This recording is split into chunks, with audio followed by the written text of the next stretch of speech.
So I'm going to go through and show you all a quick way to help us find different measures of center and different measures of variability. So right now I'm in our virtual classroom, and I'm going to go ahead and click on the graphing calculator that's in the background. Notice a link pops up for Desmos, and I'm going to click it. If you've never used Desmos, it's a graphing calculator that allows us to graph, and it allows us to find statistical information. And finding mean, median, mode, IQR, the MAD, the standard deviation, all of those things fall under statistical information. So this is going to be perfect to help us and to help us kind of speed up our work and have a little shortcut to find those different measures. So what I'm going to do is open up an assignment we have due. It's due on Friday, October the 2nd, and it's titled Unit 1, Lesson 3, Cumulative Practice Problems. And just like you all would do, I'm opening up the assignment in Kami. That way I can type out my answers or write out my answers. Okay, and next what I'm going to do is I'm going to adjust my screen so that I can see Desmos on half of my screen, and I can still see my worksheet so that I can write on it on the other half. So what I'm going to do is I'm clicking on my tab up here for Kami, and I'm just going to pull it out. Notice it's all by itself now at the top here. There's no other tabs. And what I'm going to do is I'm going to resize it. So right now it's kind of taking up the whole screen. So I'm going to just make it a little bit smaller, oops, so that it takes up only half of the screen. A little bigger. Perfect. And now I'm going to do the same thing with my Desmos tab. So right now my Desmos tab is taking up the whole screen. So I'm going to go ahead and resize that tab so it only takes up half. So notice now on one half of my screen, I can see my Desmos and my calculator. On the other half of the screen, I can see my worksheet in Kami. Okay, and what I'm going to do, I can't move any of that stuff. There we go. I'm going to pick which question we're going to answer. So let's do question number 4 since it's the last one. Question 4 says the dot plot represents the distribution of wages earned during a 1-week period by college students, by 12 college students. So I have a dot plot, and my dot plot is telling me the wages of 12 different college students. So make this a little bit bigger. There we go. So for part A, it's asking what is the mean, and then interpret this value based on the situation. So we want to find the mean for part A. So originally what we would do is we would write out each data point. So 112, 113, 3 116s, and so on. And then we would add them all up, divide by 12, because there's 12 data points. What I'm going to show you over here is a quicker way to help us find this information. So first thing we're going to do, and I'm over here in the Desmos calculator, we're going to click on this plus button. When we click on the plus button, this drop-down menu comes up, and we're going to click on Table. Okay, notice we have an X1 column and a Y1 column. Since we only have one type of data here, it's wages for 12 college students, we only need one side of the table. So I'm going to go ahead and fill in this left-hand side under X1 with all of my different data values, all of these different dots. So I have one dot at 112. I have one dot at 113. I have 3 dots at 116, so I'm going to put that in 3 times. I have 2 dots at 118. I have 2 dots at 119.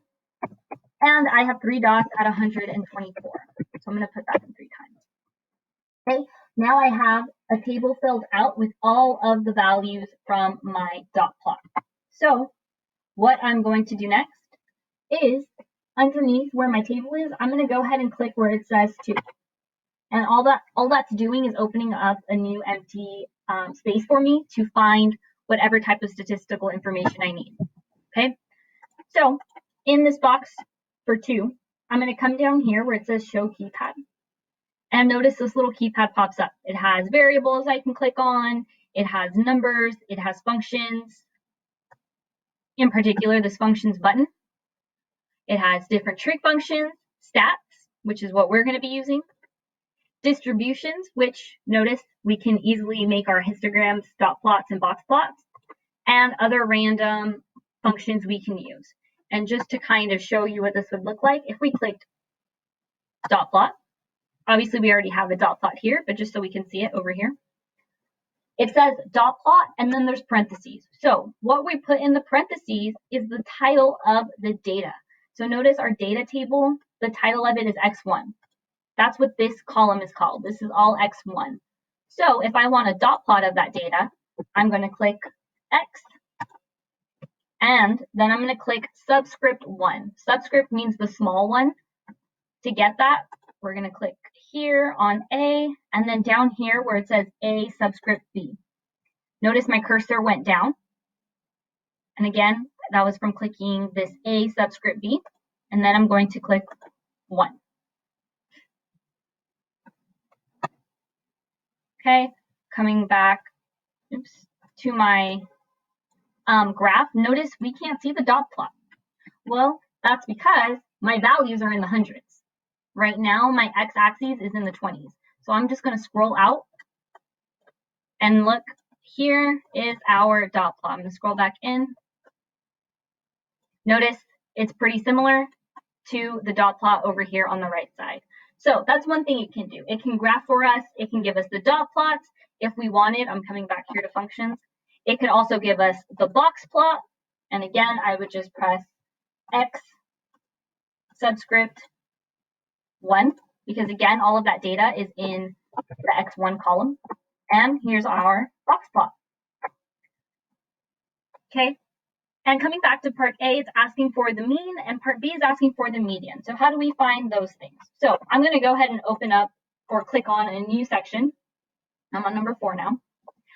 And again, I'm going to come down to the right to functions.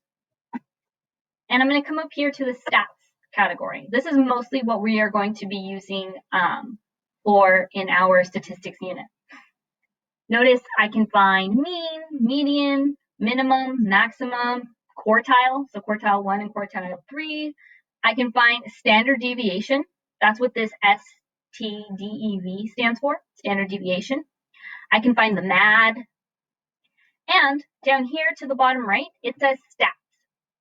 So this stats button actually gives us a pretty nice overview of the information in our data. So I'm going to click stats.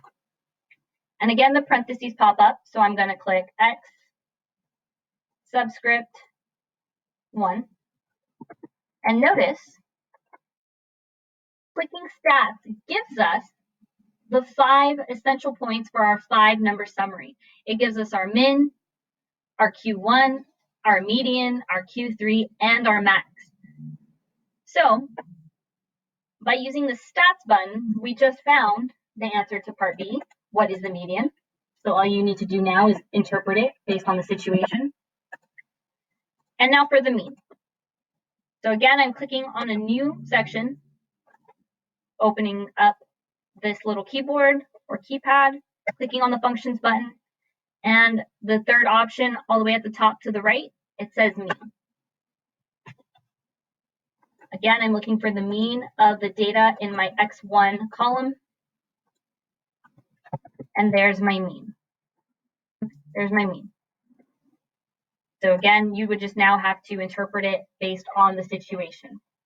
Okay, so again, and I'm going to make this bigger now, we can use Desmos to help us graph, just like we did our histogram and our dot plot here.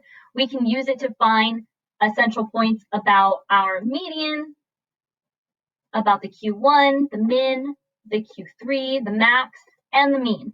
And as you can see, and as you explore it, there's a ton of other things that can help us find the standard deviation, and so on. So from now on, I want you guys to use this tool, use the graphing calculator to help us find these essential points.